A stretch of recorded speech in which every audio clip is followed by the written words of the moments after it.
How's it going, Steve? Chilling, man.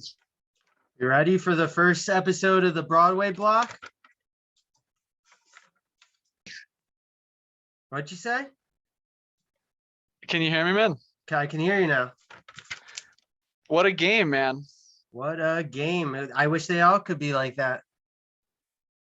Well, we have another one Saturday against the Flyers again. Maybe we just play them the whole rest of the season. I know me and Zabanajan aren't arguing about that. Maybe you could get another natural hat trick. I've never seen two. I don't think I've ever seen a shorthanded power play and an even strength in the 9-0 game.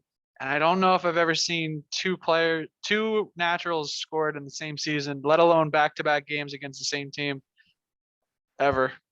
He was the first to ever score 6 in back-to-back games against the same team in a regular season, which makes me think that someone had to do it in the playoffs, but that's insane. But I know I wouldn't want to be Alain Vigneault right now. he's probably raging, dude. Probably losing his mind. Or Who do you start? Or Carter Hart. It's like, do you go Right. back down to the AHL? What do you do? Flyers have been having this problem since when they lost in the Stanley Cup in 2010. They still haven't found a goalkeeper, and that's 11 years. Who do you start now? Elliott goes in, or do you keep ruining the confidence of your 22-year-old or however old he is? Well, this game, it was like, first it was Elliott, and then Carter came in and let 3 in the first game. And then Right.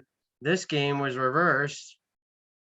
And then Yeah, Elliott left 3 in or 2. I think it was 3, right?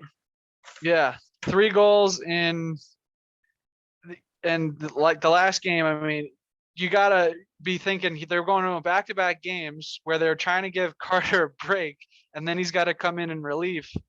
It's not a good look for them, man. We're sitting slightly below the Bruins in playoff contention. We're tied with the Flyers At 34 points, in right? We're at points. 34 points, Yep. I believe. Yeah. 34 points. The Bruins have some games in hand, but we have a mountain to climb, man. But it doesn't look impossible. This is a better spot We than I got thought we'd be in. momentum. Yeah, that Knobloch energy, man. Wait, that's a good point you bring up there, Steve. Is it Knobloch? Is it the team clicking at the right time? Is it Quinn not being around? Like, you're doing better when the substitute teacher's not there because you don't have the added pressure. Maybe Quinn is Me, feeling I some would be pressure. worse. I would be worse with the substitute for sure. I don't know. Maybe Quinn's having pressure that he's putting onto the team that's causing stress for people like Mika before these previous 6 games, or even some of these younger people who are not established in the NHL, like, a Lafreniere or a Kako. You need your top guys to be your top guys, man. Like it's a lot of maybe just coming together at the right time. But Mika even said it just now they're going in. Like Booch was asked in an interview the other day, what do you think about Mika? And he was like, you guys were just blaming him for everything a week ago. So what changed now? It's just The the monkey's off his back, as Booch never says. But can we talk about Booch? Booch he's what was that? 2 goals in the last game, a shorthanded goal, and a beautiful goal from Kreider with an assist. My Mr. Chris Kreider plays every position, screens anybody, fill in wherever you need him. Chris Kreider. Yeah. He played on the third line. He played in the top. He's been willing to. He's like the pseudo captain, you could call him. He's staying on the ice to be the last guy off and giving everybody that high five before they walk in. You need a guy he's an energy guy, man. He needs to play with that spark, and it's nice to see. Definitely nice to see. You know what's also nice to see? Adam Fox. Woo! 2 second-round draft picks, looking like a fleecing of a deal. Those poor Canes. Those poor Canes. Look, he wasn't going to sign. It's not as if he wouldn't have been a blue shirt one day, but I'm glad we had him last season to get him adjusted, and he's really coming into his own. I don't think that that's a surprise for anyone who knew the potential that he had, like any insiders that had followed this young man's career. But boy, is it fun to watch, and he's still very young. He came in the last game with a 5-game point streak. Yeah. 5-game assist streak. That was, and then he had another 5 assists. Was that 5? Every play, 5 assists. any play I watched last night from the game, it started with Fox in the back, being the point man and ditching it off and giving a beach ball right in front of the net to Strome, to Zibanejad. He is a guy that you want on the ice. You can't give him enough ice time, and you ask him, that's what he wants. He would be out there all night if you let him. He played 27 minutes the other night. Oh my God, it's good to be young. Good to be Yeah, no, young. it's great. And if they think about how many points he could have had 14 points last night. He was all over every single play. Every play that he made, he's one of those guys that if he's looking one way, that's not the way he's going. He'll look right at the goalie's eyes and just thread it across to just right on someone's tape. I don't want to say I could have scored some of those goals, man, but when you set a laser beam and put it right on someone's tape like that, I mean, it's really fun to watch. And I was looking down at my phone, texting my dad. I looked back up and they already scored another one. It was one of those games that reminded me of the 9-0 game where, you almost couldn't look away, but a lot of fun to watch, man. I think you said it to me the other day. His offense overshadows his defensive play. This guy, if he has something, I think last night there was Flyers were on the power play and he made a bad pass, but he hustled right back and he stopped the goal from happening. His defense is undercredited because his offense, offense obviously wins games, but you can't win a game without defense. And that guy is lighting it up anytime, anywhere on the ice. Well, you look at where he stands with how many guys in the league can put up the points he does from the position that he plays. And there's obviously a huge hole I felt that was left behind when DeAngelo had his falling out, which nobody could have foreshadowed that happening, but he's really taken to the role well. And it seems like he's playing himself into being that number 1 point guy for us on the power play and at even strength. And even Lindgren, man, it's you go from a guy that was an afterthought in that trade. I mean, when we traded Nash, what we got back, the pieces that we got back, Lindgren wasn't the piece, but to see him as a permanent staple of that. The warrior. Every day he's got a new cut in his face, a new black eye. It's awesome, man. He doesn't shy away from nothing. Pure. And he's a pest. Guy. He's a hockey guy. That's the best way to say. And the best thing about Adam Fox and all these young defensemen, we have so many. When Adam Fox is doing great, you forget that Keandre Miller also hit a goal from the blue line last night? Man, and it's one of those you just have to put it on the net. And when you got a guy who's struggling in the goal, that was Elliott's first shot that he's faced of the game. I think it was 30 seconds. It was his first shot he faced. Don't let him get any time to warm up. And when you got a team that's playing that porously defensively, I mean, do you remember when Shane Gostisbehere was one of the best scoring defensemen in the league? And that seems like forever ago now. Not only can he not put the puck in the net, but he doesn't seem to. What was that? When the Blackhawks were good, that was that long ago, right? He put his hand out to stop the puck, and then took it back, and it just went right in the net. It's unreal, man. It's one of those things, like Mika said, they're going in now, and that's all you can appreciate, because how many times was he or were all of the guys on the team wide open for a shot that just wasn't going in? And when times are good, they're good. But did you see Mika in the post-game interview when they asked him about is Knoblauch doing anything different than David Quinn would do?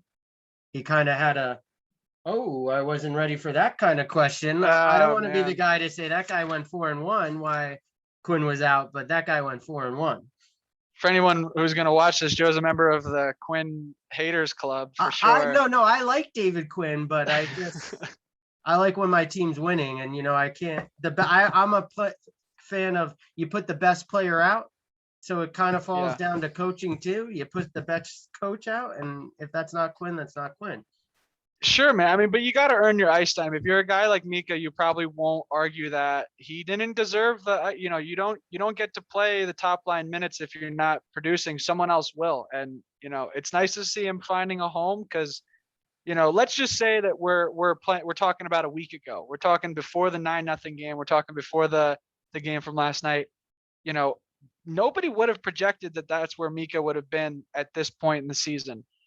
fast forward, 6 goals, 6 other Game-winning assists. goal against the Capitals at the Capitals, like, That was a beautiful, that was one of those ones that you could see that from what was happening. He was starting to come together defensively, but man, it's nice to see him find some twine on some of these extra efforts and to a no more deserving guy. And you need, not only do your top players have to be your top players, he's elevating Booch and Kreider and all these guys that, when Kreider got that big contract, man, there were some doubters. I would be probably one of them that thought maybe that's a little too much for a guy whose game is predicated on speed. You need to see him have that spark that he has, and it's nice to see, man. It really, you can't look at a game like that and be any less happy going from week to week with Zibanejad.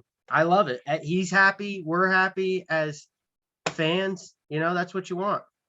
I mean, if I have to be a little critical, it wasn't a perfect game. I mean, there was some errors defensively. I mean, you had mentioned Fox kind of coming back. I mean, sometimes you almost watch them try to be a little too flashy with those cross ice passes and trying to thread the needle perfectly, but sometimes you just got to throw it on the net and see what happens. And Well, Booch is one of those guys that's really starting to step in and shoot the thing. And Igor, I think that was a great game for Igor to come back to. When it was 2-0, 3-0, he had a couple big saves that, let's just say one of those slipped through. That game could have been a different game. It could have been a 4-3 game for Flyers or something along those lines. So we are lucky that Igor came back. He came and he put down what he was supposed to put down. He made saves when he was supposed to. You got to love the answer in the second period, though. You're up 3-0, a team that's, Needs a win so bad. They've lost their last 5 games now. So this is a team that is slipping out of the playoffs. When your name is next to New Jersey on the standings, you have to start to question where you're at, especially the Flyers having held that spot basically all season.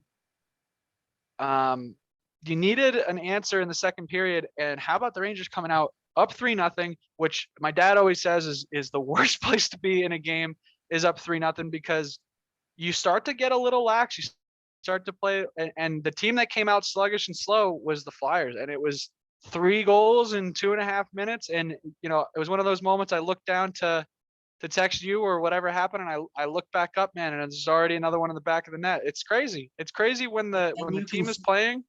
You can see the frustration on the Flyers. Lawton ready to fight. What was that? Rooney. You saw your favorite player, Brendan Lemieux. Oh, Jesus. He got a nice to the face for no reason. Look, and a bad penalty. Like if we're going to talk about some things to be critical about, it wasn't a perfect game by any stretch of the means. But if you're the Flyers, how do you not come out just swinging? And how do you not even to say trying to make opportunities to score? If I'm one of the Flyers and I'm down, we're talking the 9-0 game, I would be hitting everything that moves. I'd be trying to start some sort of spark. I'd probably be taking a bad penalty too, but you gotta at least give them credit that they didn't fall apart as far as their bench could have cleared, and I would have fully understood. Fully understood. Yeah, 17 goals you give up to the same team in the last 2 games of playing them. And the worst part for them is I think it's caused more question marks. Like, who are you going to put back behind there? Now you're tied in the standings with the Rangers with 34 points. It's not like you're looking up. It's like New Jersey's right on their heels. I think New Jersey, they're going to slip again. Hopefully Saturday comes, we can have the same energy out there. I think if Igor's feeling well, we start Igor again. If not, I think you could make a case for Kincaid the way he played while Igor was out. But I think it might be a good game. You might want to get Georgiev out there and, get your number 2 guy back to feeling like he's the number 2 guy looking in. We're back to the 3-headed goalie monster, man. It's just something. It's tough, especially when Kincaid's winning some games, and could be worse positions. Mm. Could be the Flyers with not knowing who to put back there. What do you do? And it's one of those arguments too that like perhaps Carter Hart was pushed in a little bit. We've heard about Shesterkin for what, 3-4 years now, and the hype is real for sure, but it's because he didn't enter the league as a 20-year-old. As 25 is much different. That's a big thing. Like if you look at the Devils right now, they also have, right. The really cool thing about the East Division right now is we have a lot of young goalkeepers trying to jockey for #1 starting Yeah, positions. And it's you true. look at the Devils with Blackwood. He was going in thinking that Corey Crawford would be the #1 and they could eventually phase him in to be the #1. Wild card right before the season, Corey Crawford retires. Boom. Yeah. He's You got being the he's you the got the same starting Hartman. Russians. Yeah. You got Sorokin, you got Shesterkin, Samsonov rather. You got Hart. They make up a really young. It'll be fun in the future. I mean, I not to say that this isn't fun to watch right now, but I almost would love to see a little sample of what 3 years from now would look like. Mostly speaking on the Rangers part with, Adam Fox, Kadri Miller. You could call them the untouchables, if you will, along with Laugh and Kako and Shesterkin that make up a really young core that is really promising, and it's nice to see. I'm sure I speak for everyone when I want to say a little bit more from Laugh and Kako, maybe a little bit more physical play. These guys are young, but they're big kids, and you want to see them swinging those hips around. And last night was one of those games where Laugh gets a little bit of a pat in the back, but I like Kako being bumped up. 9 goals, 9 games without a goal for Laugh. Yeah. So, and Kako, ever since that COVID protocol, he was really coming into his own this season, and then that really took a momentum swing for him. But last night, two strong plays within the first 5 minutes for Kako, defensively, which when you're struggling sometimes to find the net or make the right pass, the best thing you can do is keep your head down and play good defense, which I tend to find that helped Mika get out of his slump. And I think the same for Kako. And let's just hope on Saturday night or Saturday afternoon, Kako Yeah, and I'm some of these excited. young guys can find the net. I'm excited. I'm glad we're playing the Flyers. We will see. And I think that's we'll have to I'm sorry, go ahead. I think that's going to wrap up for the block today for leaving it as we'll see how we do against them. Yeah, I'm eager, time's man. the charm. I just got wind Shesterkin will start on Saturday, so hopefully he can pick up where he left off, and I'm sure I'll talk to you about it soon, man. He's due for a shutout, isn't he? It's been a while. It's been a while. Or that empty netter he was trying. A bold prediction. I know I'm probably not the only one who thinks this, but he will score in his tenure as a Ranger. That's for sure. I agree. Talk to you soon, buddy. All right. Thanks, Steve. Bye-bye.